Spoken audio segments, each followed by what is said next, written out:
MCQ পর্বে স্বাগতম। 41 নম্বর প্রশ্ন, কোনটি অসম্পৃক্ত হাইড্রোকার্বন? ক, খ, গ, ঘ, চারটা অপশন আছে।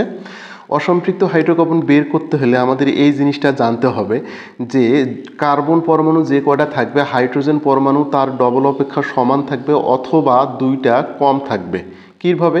ধরুন আমি এখানে একটা সংকেত লিখলাম যে ইথিন এর সংকেত, তো ইথিনের সংকেতটা কিন্তু C2H4, এটা হলো ইথিনের সংকেত। দেখুন এখানে কার্বন যে কয়টা আছে, হাইড্রোজেন তার ডবল আছে, 2 2 4, এটাও থাকতে পারে অথবা 2 থাকতে পারে, অর্থাৎ সংকেতটা হইতে পারে এইরকম C2H2, মানে কার্বন যে কয়টা আছে তার ডবল অপেক্ষা 2টা কম। ডবল যদি করি তাহলে আমি পাবো 4টা, তাহলে 4-এর থেকে কি 2টা কম হইলো।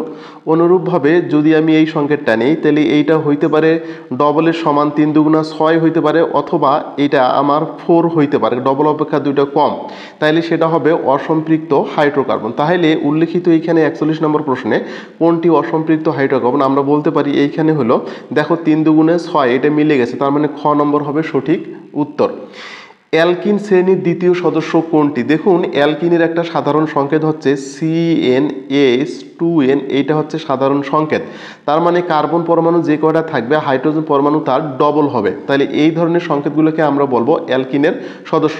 তো অ্যালকিনের প্রথম সদস্যটা হচ্ছে হলো ইথিন, এটা হলো প্রথম সদস্য। যদি দ্বিতীয় সদস্য ধরা হয় তাহলে হবে হলো প্রোপিন, তাহলে 3 2 6, এরকম কি কোনো সংকেত আছে এখানে? দেখি অ্যালকিনের দ্বিতীয় সদস্য কোনটি, তাহলে এই যে C3H6, এটা হবে দ্বিতীয় সদস্য।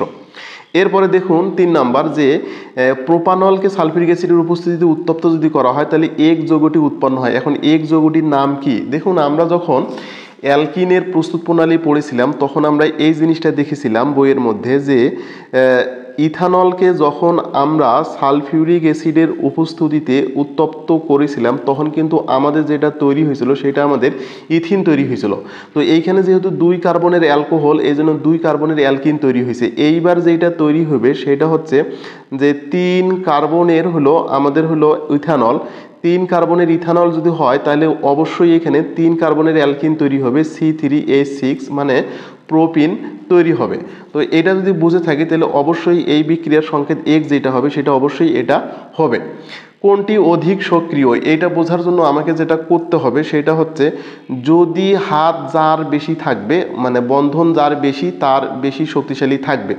তো অ্যালকেন এর কম শক্তি হবে, কারণ হচ্ছে অ্যালকেনের একটা বন্ধন থাকে। সাপোজ ধরুন আমি এইখানে একটা সংকেত লিখলাম, এই সংকেতটা কিন্তু বলা হচ্ছে হলো অ্যালকেন গ্রুপের সদস্য ইথেন।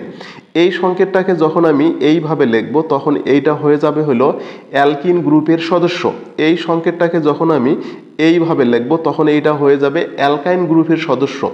এই 3টা সদস্যের মধ্যে যদি বলা হয় কোনটা বেশি সক্রিয়, তাহলে এটা বেশি সক্রিয়, তার নিচে এটা সক্রিয়, তার নিচে এটা সক্রিয়। তাহলে এইখানে দেখতে হবে যে কোনটি অধিক সক্রিয়। এইখানে কি 3 হাত বিশিষ্ট যদি থাকে এটা বেশি, 2 হাত বিশিষ্ট থাকলে এটা কম, অর্থাৎ এইখানে দেখে নেই কোনটা আছে। তাহলে 4 2 8 10, এটা হলো অ্যালকেন, কারণ অ্যালকেন চেনার উপায় আছে ডবল অপেক্ষা 2টা বেশি, 4 2 8 আর 2 10।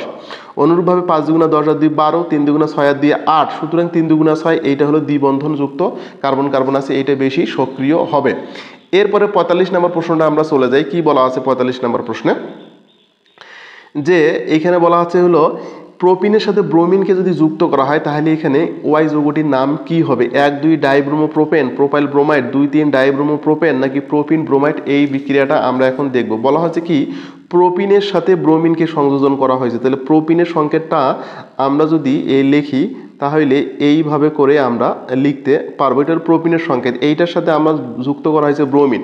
তো এইখানে একটা জিনিস দেখেন যে এইগুলা যখন বিক্রিয়া করবে তখন এক বন্ধনে পরিণত হয়ে যাবে। তো এক বন্ধন যখন আমার পরিণত হবে তখন কিন্তু এইখানে CH, তাহলে বন্ড, তাহলে হলো CH2। এইখানে একটা জিনিস দেখেন, তাহলে এইটা যদি হয় এইখানে আমরা যদি বুঝতে পারি তাহলে এইটা হচ্ছে হলো সিঙ্গেল বন্ড থাকে যাচ্ছে, এইখানে আমি একটা ব্রোমিনকে ঢুকাইতে পারি, এইখানে আমি একটা ব্রোমিনকে ঢুকাইতে পারি। তাহলে এইখানে যদি আমরা হিসাব করি তাহলে কিন্তু আমরা এখানে বলতে পারি হলো এই দিক থেকে যদি গণনা শুরু করি তাহলে 1 2 তাহলে 3, তাহলে 1 এবং 2 ডাইব্রোমো প্রোপেন আমরা এটা বলতে পারি। সুতরাং এটা সঠিক উত্তর হবে 1 2 ডাইব্রোমো প্রোপেন।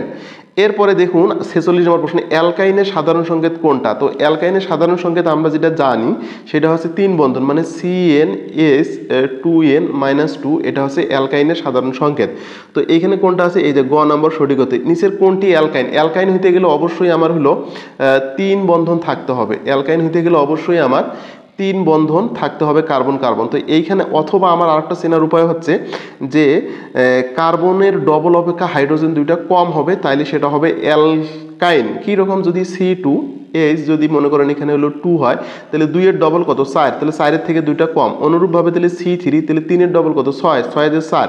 এরকম যৌগগুলোকে বলা হবে হলো অ্যালকাইন। তো এরকম কোনটা আছে ডবল অপেক্ষা দুইটা কম? 6 দুগুণা 10, 10 এর থেকে 6 দুগুণা 12, 12 থেকে দুইটা কম। কম যদি হয় তাহলে কয় হবে সঠিক উত্তর? কারণ কোনোটাও ডবল অপেক্ষা দুইটা কম হবে না, কারণ 10 দুগুণা 20 মিলে গেছে, 6 দুগুণা 12 এটা হলো 14, এটা হলো অ্যালকেন, 12 দুগুণা 24 এটা 25, এটা হলো অ্যালকাইল মূলক হবে। তো যাই হোক, তাহলে এইটাই হবে ডবল অপেক্ষা দুইটা কম, এইটা হবে সঠিক উত্তর। নিচের কোনটি অ্যালকাইন? একই কথা, ডবল অপেক্ষা দুইটা কম দেখতে হবে কোনটা? 5 দুগুণা 10, 10 থেকে দুইটা কম 8, তার মানে এইটা হবে সঠিক উত্তর। এগুলো কোনোটাও হবে না। অ্যালকাইন থেকে অ্যালকেন তৈরি করার ক্ষেত্রে কত মোল হাইড্রোজেনের প্রয়োজন হয় এটা আমরা দেখব। দেখুন, অ্যালকাইন থেকে অ্যালকেন প্রস্তুতি বলে বিক্রিয়াটা আমাদের কী রকম ছিল? অ্যালকাইন মানে হচ্ছে হলো ইথাইন।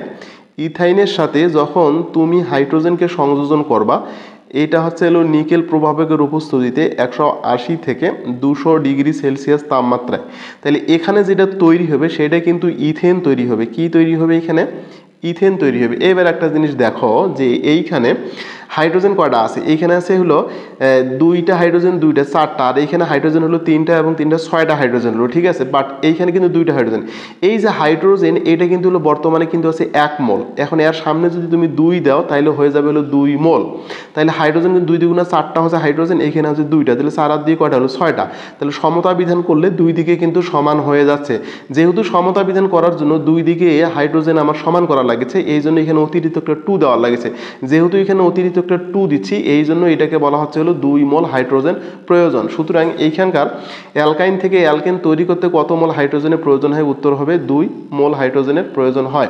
এরপরে 50 নম্বর প্রশ্নটা একটু খেয়াল করে দেখো, এখানে কি বলা হচ্ছে যে অ্যালকোহল শ্রেণীর সাধারণ সংকেত কোনটা? OH থাকলে অ্যালকোহল হবে, এটা আমরা বুঝি, তার মানে CnH2n+OH, এটা হলো অ্যালকোহল।